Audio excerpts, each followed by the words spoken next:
Olá, queridos alunos. Hoje a nossa aula de filosofia sobre dialética socrática. Muito bem, nós vamos falar sobre o método socrático, que é a ironia e a maiêutica. Sócrates é o grande marco da filosofia ocidental. Mesmo não sendo o primeiro filósofo, ele é conhecido como o pai da filosofia. Muito disso se deve à sua busca incansável pelo conhecimento e o desenvolvimento de um método para essa busca, o método socrático. Nesse método socrático, a dialética socrática tinha como objetivo questionar as crenças habituais de seu interlocutor, para posteriormente assumir sua ignorância e buscar um conhecimento verdadeiro. Então, o método socrático busca afastar a doxa, que é a opinião, e alcançar a episteme, que é o conhecimento. Porque, para Sócrates, somente após a falsidade ser afastada é que a verdade pode emergir. Sendo assim, seu método de investigação é composto por dois momentos. O primeiro momento, a ironia, e o segundo momento, a maiêutica. Vamos falar um pouquinho sobre ironia, que é a primeira parte do método socrático. Ela vem da expressão grega que significa perguntar fingindo não saber. Você já fez isso? Fazer uma pergunta fingindo não saber a resposta. Esse primeiro momento do diálogo socrático possui um caráter negativo, pois nega as preconcepções, os pré-julgamentos e os preconceitos ou preconceitos.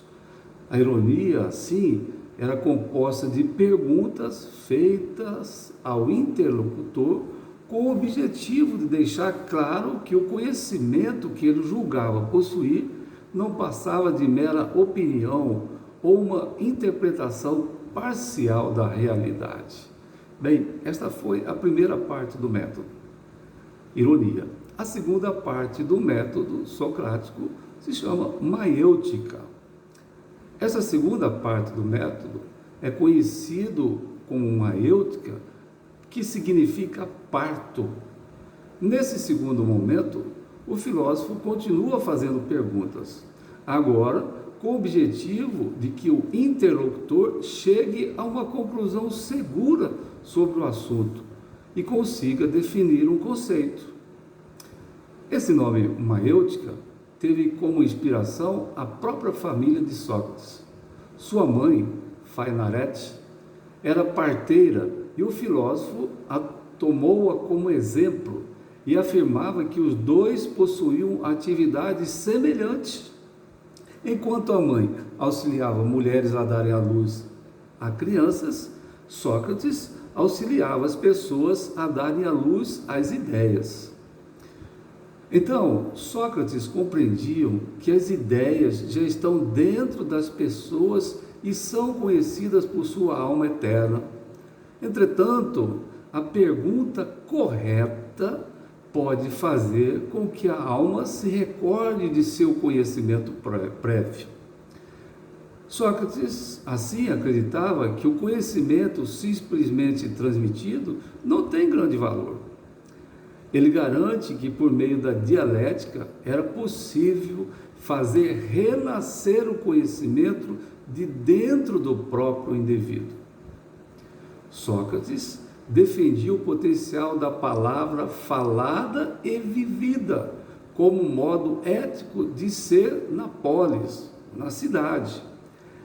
Ele considerava sua missão conduzir todas as pessoas à vivência do bem e da justiça. Por isso mesmo, Sócrates condenava com muita força o discurso belo e tecnicamente eficaz que não se fundamentava na verdade e no conhecimento, pois era utilizado apenas para impressionar, para bajular ou manipular um público.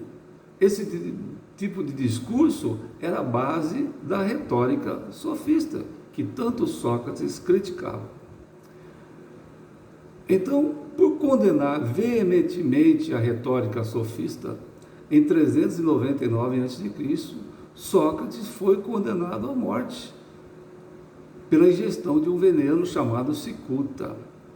E as acusações que imputaram a ele, eram a de negar os deuses da cidade e a de corromper a juventude com seus pensamentos. Muito bem. Resumindo a nossa videoaula, Sócrates era um filósofo que utilizava a dialética, que é uma técnica que consiste em colocar opiniões contrárias em confronto por meio de um diálogo reflexivo para determinar qual delas é a verdadeira. Então, o método socrático de busca da verdade dividia-se em ironia, que é a etapa de construção do falso saber, e a maiêutica, o processo de dar à luz o conhecimento verdadeiro. Espero que vocês tenham gostado desta videoaula e até a nossa próxima aula.